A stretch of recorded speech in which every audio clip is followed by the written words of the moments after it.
Hey guys, hope you're all having a good day. What I'm going to do here is I'm just going to talk through number two because number two is asking us to do something a little bit new. And hopefully, if I show you how number two works, then you'll be able to also work on three, four, and five. The reason I'm not talking about number one is I think number one, I think you guys are already pretty good at this. Number one's just calculating velocity. So, um, if you're struggling with that, maybe ask somebody around you that's having an easy time with this, and they might be able to help you. But number two, so let's read this. An Olympic sprinter can an Olympic sprinter can run 100 meters in 10 seconds. Assuming that he's traveling at a constant speed and he can keep up the pace, how far can he go in 45 seconds? So really, this is a two-part thing, and a lot of these are going to be two-part things that you kind of have to use your brain for. So the first thing I have to do here, let's see if it'll let me type. Nope, I'm just going to have to go put in text, and I'm going to make this a little bit smaller as well. Let's see. Let's go down to like 18. Perfect. Okay. So this, how far can he go? Well, that's going to be distance. I'm looking for this. So let's actually talk through this, okay? So text. I know that I'm going to be looking for distance, and distance is equal to time times velocity.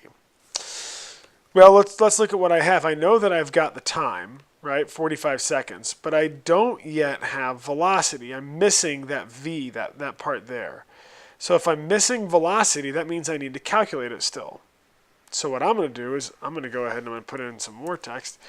Over here, I'm going to say, well, before I can calculate distance, I need to calculate velocity. So that is, velocity is distance divided by time. Now, I know that you're going to be like, but wait a minute, the time's 45 seconds. I'm trying to calculate distance. I don't know it. But think about it. I know a matching distance and time.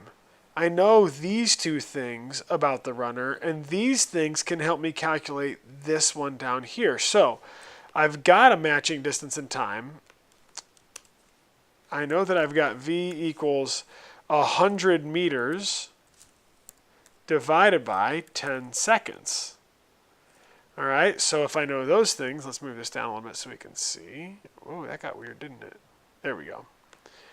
All right, so velocity equals, when I do 100 divided by 10, you can go ahead and use your calculator, or if you can do it in your head, that's good too. But 100 divided by 10, that means that runner, it's 10 by the way, that means that runner is running 10 meters per second. So now check it out. I've got this velocity. Did it highlight it? Come on, highlight it.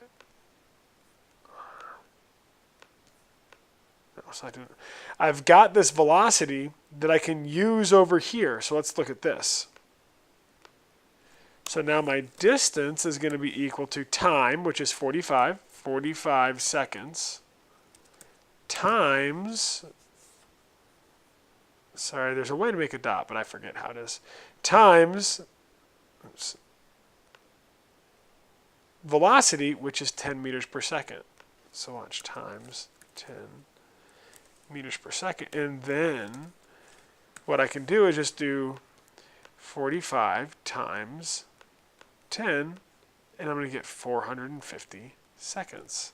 Or excuse me, 450 meters. So this sprinter can go 450 meters in 45 seconds. And then that right there, that 450 meters, that's my final answer. So on a lot of these, you're going to have to think about what is the question asking for in the end?